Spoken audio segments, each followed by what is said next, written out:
በኩል የአሜሪካው ፕሬዚዳንት ዶናልድ ጄ ትራምፕ ኢራንን ሙሉ በሙሉ ከምድረ ገጽ አጠፋታለሁ ሲሉ ጠንከር ያለ ዛቻ እያስተላለፉ ሲሆን ዛቻቸውን ተከትሎ ኢራንም እኔም መላው መካከለኛው ምስራቅን በእሳት አነደዋለሁ፣ ተያይዘን እንጠፋለን ስትል አስታውቃለች።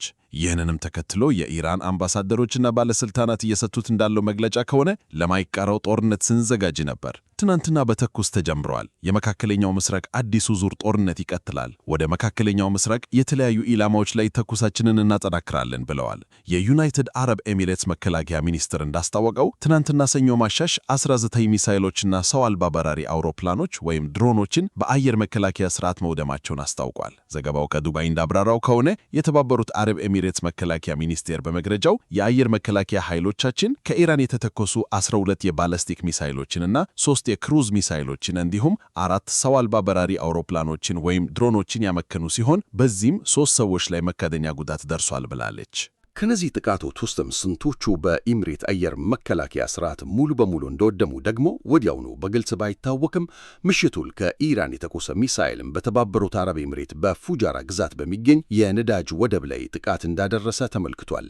በደረሰውም ጥቃት በተነሳ እሳት 3 የህንድ ዜጎች መቆሰላቸውም ተረጋግጧል። ይህ በእንዲህ እንዳለ የአሜሪካው የዜና አውታር አክሲዮስ የዜና ወኪል ባወጣው ጥብቅ መረጃ እስራኤል ዩናይትድ አረብ ኤሚሬትን እገዛ ለማድረግ አይረን ዶን የተሰኘውን እጅግ ዘመናዊ የአየር መከላከያ ስርዓቱን በምስጢር አሰማርታ እንደነበር የዘገበ ሲሆን ምንጮቹም ለሲኤንኤን የዜና ወኪል እንዳረጋገጡለት በኢሚሬት የአየር ክልል ውስጥ የኢራንን ጥቃት ለማምከን ሲባል ይህ የእስራኤል አይረን ዶን ስርዓት ጥቅም ላይ ውሏል ብለዋል። ይህ ክስተት ከ6 ዓመታት በፊት መደበኛ ግንኙነት የጀመሩትን የሁለቱን አገራት የእስራኤልና የተባበሩት አረብ ኤሚሬትን እያደገ መጥቷል የሚባለውን ወታደራዊና ዲፕሎማሲያዊ አቅማቸውን ያሳየ ሲሆን ዩናይትድ አረብ ኤሚሬትም ወደ እስራኤል የተሳበችበትና ይበልጥ የተቀራረቡበት ጥቃት ተብሎ መላው የተባበሩት አረብ ኤሚሬትን ያስደነገጠውን ይህንን ጥቃት ተከትሎ የቀድሞ የአሜሪካ የሰሜን አትላንቲክ የጦር ቃል ኪዳን ድርጅት ኔቶ አምባሳደር የሆኑት ኢቮ ዳልደር ለሲኤንኤን የዜና ወኪል ሲናገሩ እንዳሉት በዩናይትድ አረብ ኤሚሬት ላይ ሚሳይሎች መተኮስ መጀመራቸውን አሜሪካ ዝም ብላ ልታልፈውና ያለምላሽ ልትተወው የምትችለው ጉዳይ አይደለም ሲሉ ተናግረዋል። የኳታር አሚር ከዩናይትድ አረብ ኤሚሬት ፕሬዝዳንት ጋር በስልክ ተነጋግረው ጥቃቱን በጽኑ እንዳወገዙም ተመልክቷል። ኳታር ራሷም በጦርነት ወቅቱም በተመሳሳይ የኢራን ሚሳይሎችና ሰው አልባ በራሪ አውሮፕላኖች ወይም ድሮኖች ኢላማ የነበረች ሲሆን በመጋቢት ወር ከኢራን የፈንጂ ጣይ አውሮፕላኖች ጋር የመጀመሪያውን የአየር ለአየር ውጊያ አድርጋለች። የሳውዲ አረቢያ የውጭ ጉዳይ ሚኒስትር ኢራን በዩናይትድ አረብ ኤሚሬት ሲቪልና የኢኮኖሚ ተቋማት እንዲሁም በአንድ የኢሚሬት ኩባንያ መርከብ ላይ ያነጣጠረው ጥቃት በከፍተኛ ቋንቋ ኮነውና ጥንቃቄ እንዲደረግና መደበኛ የባህር አሳሳው ቢመለስም እናሳስባለን ብለዋል። የባህረ ሰላጤው የትብብር ምክር ቤት ጂሲሲ ዋና ጸሐፊ ጃሴ ሙሐመድ አልቡዳዊ ዩናይትድ አረብ ኤሚሬትን ኢላማ ማድረግ ተቀባይነት የሌለውና በሁሉም መመዘኛዎች የተወገዘ በማለት ዓለም አቀፉ ማህበረሰብ እነዚህን ኃላፊነት የጎደሉትን የኢራንን እርምጃዎች በአስቸኳይ እንዲያስቆም ሲሉ ጥሪ አቅርበዋል። በተመሳሳይ የግብፅ መንግስትም የዓለም አቀፍ የነጻ አሳሳ የሆርሙዝ ወሽመጥ መከፈትን መብትን ዋስትና የሚሰጡ ዓለም አቀፍ ሕጎችን የጣሰ አሳፋሪ ጥቃት ነው ሲልም አውግዞታል። የኩዌት የውጭ ጉዳይ ሚኒስትር ሼክ ጃራን ጃበል አልአሕመድ አልሰባ ለዩናይትድ አረብ ኤሚሬታቸው ደውለው የከፋውን የኢራንን ጥቃት በእጅጉ እናወግዛለን፣ ኃጢአተኛውን የኢራንን መንግስት ደግሞ መቅጣት ይገባናል ሲሉ መናገራቸውን የኩዌት የዜና ወኪል ዘግቧል። የዮርዳኖስ የውጭ ጉዳይ ሚኒስትር አይማን ሳፋዲ በበኩላቸው ጥቃቱ ለዩናይትድ ወደ አረብ ኤሚሬት ደህንነትና መረጋጋት አደገኛ መባባስ ብለውታል። በተመሳሳይ የአውሮፓ ህብረት ኮሚሽን ፕሬዚዳንት የሆኑት ኡርሱላ ፎንደር በጉዳዩ ዙሪያም ለማህበራዊ ትስስር ገጻቸው ባወጡት መግለጫ እነዚህ የኢራን ጥቃቶች ፈጽመው ተቀባይነት የሌላቸውና ልዑላዊነትና ዓለም አቀፍ ሕግን በግል የጣሱ ናቸው ሲሉ ኮንኖታል። የአሜሪካው ፕሬዚዳንት ዶናልድ ጄ ትራምፕ በበኩላቸው ኢራንን ከምድረ ገጽ ሙሉ በሙሉ አጠፋታለሁ የሚል ጠንከር ያለ ዛን ቀጥለውበታል። ፕሬዚዳንት ትራምፕ ለፎክስ ኒውስ ዛሬ ሌሊቱን በሰጡት ቃለ ምልልስ ነው የኢራንን ኃይሎች በአሜሪካ የነጻነት ፕሮጀክት ስር በሚንቀሳቀስ የአሜሪካ መርከብ ላይ ጥቃት ለመሰንዘር ከሞከሩም ኢራንን ሙሉ በሙሉ ከምድረ ገጽ አጠፋታለሁ ሲሏል። ለኢራን ሰዎች አንድ መልእክት አለኝ ያኑት የአሜሪካው ፕሬዚዳንት ዶናልድ ጄ ትራምፕ የአሜሪካን የጦር መርከቦች ኢላማ አድርገው አንድ መሳሪያ መተኮስ ቢፈልጉም ተጠራርገው ከምድር እንደሚጠፉ ማወቅ አለባቸው ሲሉም እጅግ በጣም የከረረና አሳሳቢ የሚባል ማስጠንቀቂያ ሰጥተዋል። የፎክስ ኒውስ ጋዜጠኛ ትሬይ እንዳረጋገጠው ከሆነ ከፕሬዚዳንት ትራምፕ ጋር ለ20 ደቂቃ ተነጋግሬያለሁ።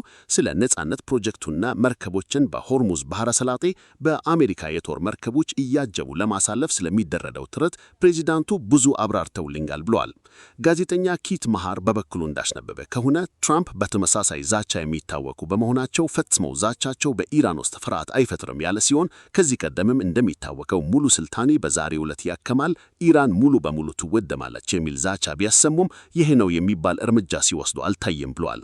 የአሁኑ ዛቻቸው ግን ከወታደራዊ የተወሰነ እንቅስቃሴ ጋር የታየ ቢሆንም ነገር ግን አሁንም ቢሆን የትራምፕ ተደጋጋሚ መግለጫ ኢራንን ያስፈራታል ማለት ፈጽሞ አይቻልም ሲል ጽፏል።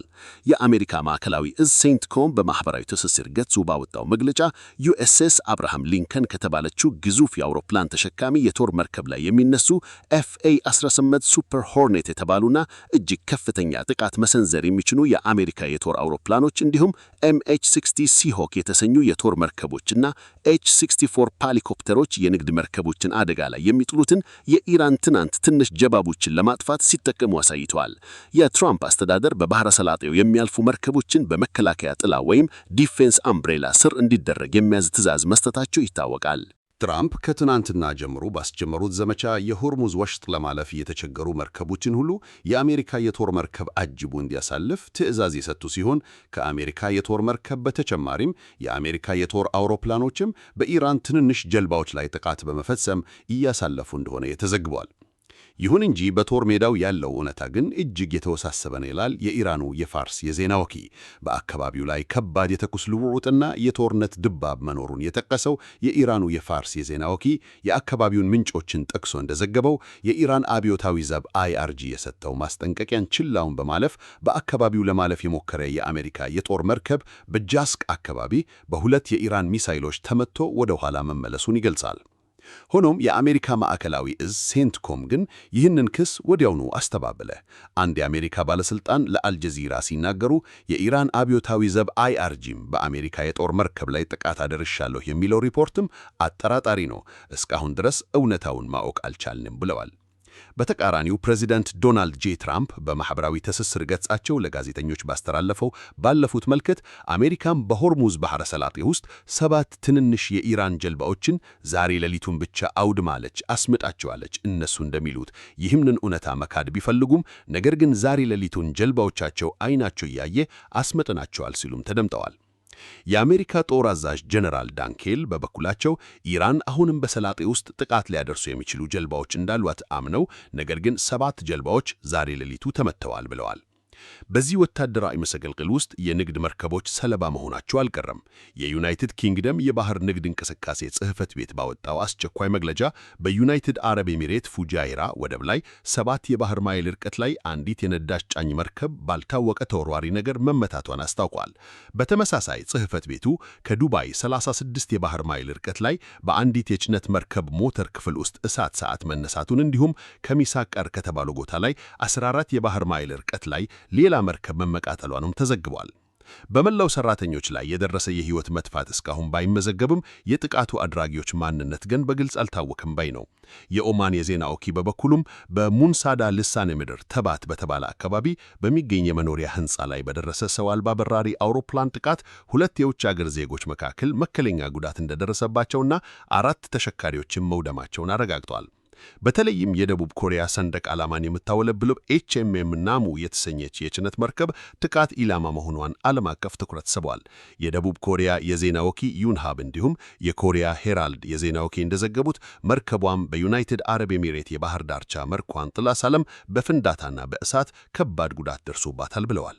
ይህንን ጥቃት ተከትሎ ፕሬዝዳንት ዶናልድ ጄ ትራምፕ የኢራንን ጥቃት በመኮነን ምናልባትም አሁን ደቡብ ኮሪያ መታ ይህንን ትልኮ የነጻነት ፕሮጀክትን የምትቀላቀልበት ጊዜ ነው፣ ሁላቸውም ሀገራት በተራ መርከቻቸው እንደ ደቡብ ኮሪያ መርከብ ሲመቱባቸው የእኛን ኃይሎች ተቀላቅለው ኢራንን መዋጋት ይጀምራሉ በማለት የገለጹት ሲሆን ለደቡብ ኮሪያ አሁንም አንድ መልእክት አስተላልፋለሁ። ደቡብ ኮሪያ ሆይ ነይ፣ ጦርሽን ይዘሽ ወደ ሆርሙዝ፣ መቼም ከእኛ ከአሜሪካ ኃይል ሌሎች ጋር በጋራ ቆመሽ ኢራንን ተዋጊ ሲሆን ከደቡብ ኮሪያ የኔ አብረን እንዋጋ ጥሪ አቅርቦላታል። የሆርሙዝ ባህረ ሰላጤዎስን በተመለከተ የንስልደናት የጦር አዛዦች ለአሜሪካ እጅግ ጠንካራ መግለጫዎችን ያሰሙ ሲሆን የኢራን እስላማዊ አብዮታዊ ዘብ ኃይል የፖለቲካ ጉዳዮች ምክትል ኃላፊ የዶላ ጃቫኒ ለኢርና የዜና ወኪል እንደተናገሩት ከሆነ አሜሪካ በሆርሙዝ ባህረ ሰላጤ ጣልቃ ለመግባት የምታደርገው ማናቸውም ሙከራል ቆራጥና አውዳሚ ምላሽ ያገኝበታል በማለት የገለጹ ሲሆን ተኳሳችንን ትላንትና ሰኞ ጀምረናል፣ አሁንም በአረብ ሀገራቱም ሆነ በአሜሪካና በእስራኤል ጥቅሞች ላይ ማናቸውንም እርምጃ ከአሁን ጀምሮ መውሰዳችንን እንቀጥላለን ብለዋል። ቤተሰቦቻችን የሰዓቱ ሰበር መረጃዎች እነዚህ ናቸው። ፈቅዳችሁ አብራችሁን ስለቆያችሁ ምስጋናችን ከፍ ያለ ነው። አዲስ አሳሽ ቻናላችንን ሰብስክራይብ በማድረግ ቤተሰብ ይሁኑ። በቸር ያቆየን።